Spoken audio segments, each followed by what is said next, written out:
And it's very, very sad. But I have to say that the extraordinary tributes and the memories that everybody has had and been willing to share has been so fantastic. And it just goes to show. The palace walls are shaking tonight because what Prince Edward has allegedly done behind polished doors and smiling photographs could change how people see this royal family forever. For years, the public was told that everything was settled, transparent, fair, and handled with dignity. But now insiders are whispering that a new filing linked to Edward has unlocked wealth King Charles kept buried beneath protocol, silence, and carefully chosen headlines. This is not just about money. This is about control. This is about who gets rewarded, who gets delayed, and who quietly waited while others sat on the throne. Because here is what makes this story explosive. Edward was always treated like the quiet one, the forgotten son, the harmless brother, the man who stood in the background while Charles prepared for kingship, William prepared for destiny, Harry exploded into headlines, and Andrew collapsed under scandal. Edward was never supposed to become the center of a storm. Yet sometimes the quietest figure in the room knows where the locked drawers are. And now those drawers may have opened. Sources close to royal watchers claim a fresh legal filing tied to estate arrangements and legacy holdings has triggered panic inside palace circles. Not public screaming panic. Royal panic is different. It is delayed meetings, closed doors, phones suddenly ringing after midnight, advisors arriving through side entrances, smiles becoming tighter, appearances becoming shorter, that kind of panic. Because the suggestion is this: assets long believed to remain under Charles's influence may now be connected to Edward through a structure nobody expected to receive attention. And if true, then years of whispers suddenly make sense. Think back.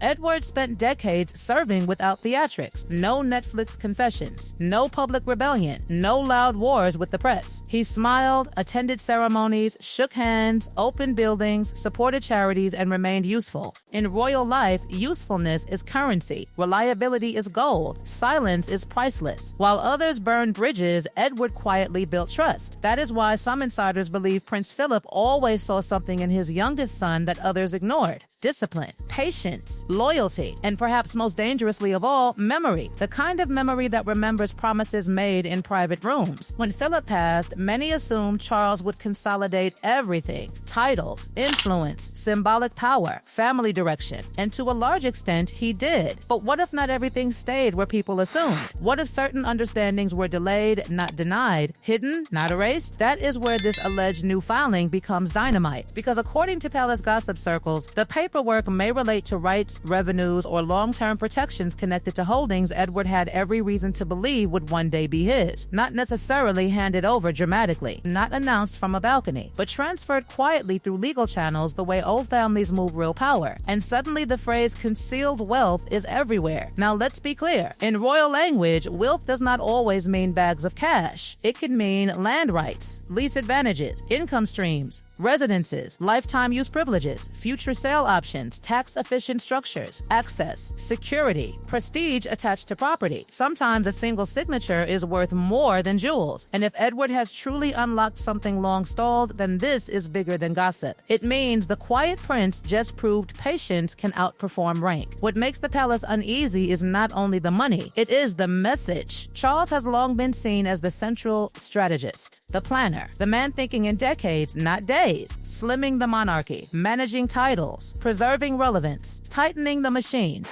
But if Edward has emerged with a surprise advantage after years in the shadows, then suddenly Charles does not look like the only chess player at the table. Imagine the whispers at private lunches. Did Charles know this was coming? Did he approve it reluctantly? Did Edward push back more than anyone realized? Did lawyers simply activate an old arrangement when the moment became right? Those are the questions making royal observers stare at every public appearance. And then there is Sophie. Never underestimate Sophie. For years, she has been described as one of the most dependable figures around the monarchy. Calm, polished, hardworking, strategic without appearing strategic. If Edward is the quiet force, Sophie is often seen as the steady amplifier. Many believe together they played a long game, serve loyally, avoid scandal, gain trust, wait for timing. If that is true, then timing has arrived, because suddenly Edward is no longer the forgotten brother. He is the brother who waited long enough for doors to open themselves. Some palace veterans are said to be especially rattled because public sympathy naturally flows toward figures who were overlooked. People love a comeback. They love the underestimated sibling who gets the last laugh. They love the quiet worker finally rewarded after louder figures dominated headlines. And Edward fits that story perfectly. For decades, he was mocked as minor, underestimated as soft, ignored as secondary. Yet now, while Andrew is sidelined, Harry is distant, and Charles faces constant pressure, Edward appears more solid than ever. That contrast is brutal. The monarchy once looked like a pyramid with Charles at the top and chaos below. But now it looks more complicated. William carries future weight. Catherine commands public affection. Charles carries the crown. And Edward? Edward may quietly hold leverage no one expected. Which brings us to the deepest sting of all. If Charles truly delayed what Edward eventually received, then every year of waiting now looks personal. Every postponed announcement, every vague promise, every polite smile beside a brother holding the keys, rewritten. Because nothing cuts sharper in royal life than being kept waiting while everyone pretends patience is honor. And palace staff know something else. Once one hidden arrangement becomes public conversation, people start asking what else exists, what other estates, what other understandings, what other promises were reshaped behind curtains while the public watched pageantry. That is why this story has traction. It touches the oldest suspicion surrounding monarchy itself, that what is seen is ceremony, but what matters is paperwork. Tonight, Edward is being viewed differently, not as background, not as decorative royalty, not as the gentle extra brother, but as a man who may have quietly secured what others thought was out of reach. And if this is only the first layer of the filing, then the second layer could be even worse for palace nerves. Because once money moves, relationships move with it. Because now the conversation inside royal circles is no longer simply about what Edward may have gained. It is about who may have lost influence the moment that filing surfaced. And in a family where status is measured not only by crowns, but by access, perception, and control, that kind of shift can be more dangerous than any scandal splashed across front pages. Money can be explained, titles can be reworded, but changing power balances inside a dynasty, that leaves scars no statement can cover. The most revealing detail in this entire storm is how quietly it seems to have happened. No grand ceremony, no trumpet announcement, no palace balcony moment, just paperwork, a filing, a legal move, a technical process most ordinary people would ignore.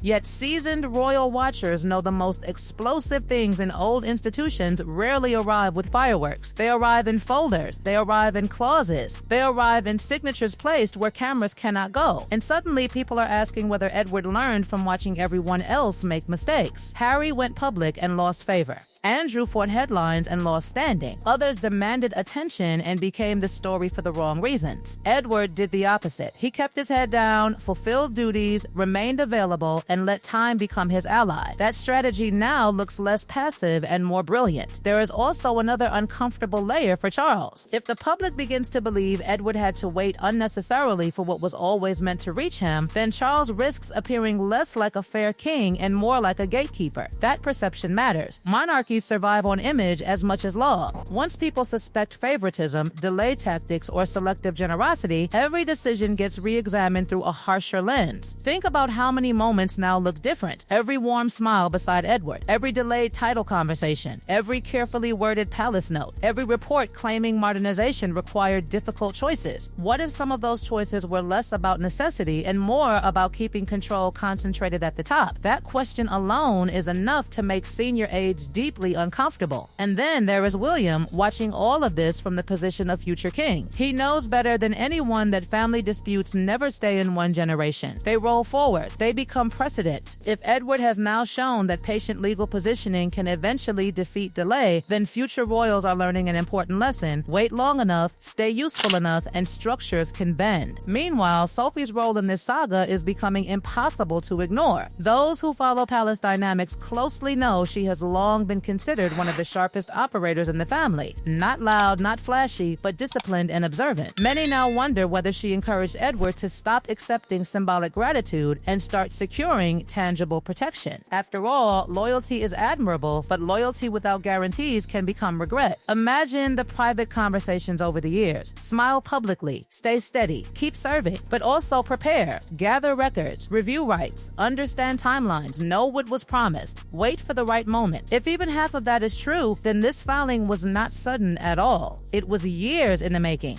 That possibility changes everything because it transforms Edward from lucky beneficiary into deliberate strategist. And people love underestimating strategists who speak softly. Some insiders are whispering that the greatest shock inside the palace is not the wealth itself, but the independence it creates. A royal who depends entirely on the crown can be managed. A royal with secured resources becomes harder to sideline, harder to pressure, harder to ignore. Financial breathing room often becomes emotional freedom, and emotional freedom inside a rigid family structure can be revolutionary. That is why this story feels bigger than numbers on paper. It suggests Edward may have stepped into a new phase of royal life where he is respected not just for duty, but for position. No longer merely the helpful younger brother, but a senior figure with his own base of strength. And timing again matters. Charles faces constant scrutiny. The institution faces questions about cost, relevance, health, succession, and public trust. This was the exact moment the palace needed calm. Instead, they got whispers of concealed wealth and a brother emerging stronger than expected. Even silence now looks suspicious. What happens next could be even more fascinating. If this story grows, pressure may build for more transparency around royal arrangements, estates, privileges, and long-standing family understandings. Once one thread is pulled, others can unravel fast. The public may start asking why some royals receive limits while others receive flexibility. Why some deals are framed as duty while others resemble opportunity. Why certain truths surface only when documents force them into daylight. And Charles knows that once curiosity turns toward hidden structures, it rarely stops where the palace wants it to stop. Edward, meanwhile, does not need to say much at all. That may be the smartest part of the entire situation. He can continue smiling, attending engagements, shaking hands, opening charities, and letting everyone else debate what just happened. Silence from a winner often speaks louder than outrage from critics. So tonight, the royal family is said to be reeling, not because Edward shouted, but because he did not. Not because he rebelled, but because he waited. Not because he exposed secrets with an interview, but because a filing may have done it for him. And sometimes that is the most devastating move of all. The move that looks boring until everyone realizes the board has changed. For years, Edward was treated like the spare to the spare, the prince who would never matter in the grand power map. Yet now he stands as the man who may have quietly unlocked wealth, leverage, and respect while others were busy dominating headlines. The palace can dismiss gossip. It can deny motives. It can downplay paperwork. But one thing is harder to erase: the image of Charles guarding influence while Edward calmly outlasted him. And if this chapter has taught anything, it is that in royal families, the loudest drama is not always found in interviews or scandals. Sometimes it is hidden in the signature at the bottom of the page. So was this justice delayed, a brother finally rewarded, or a silent power play nobody saw coming? Tell me what you think below, because this story may only be getting started.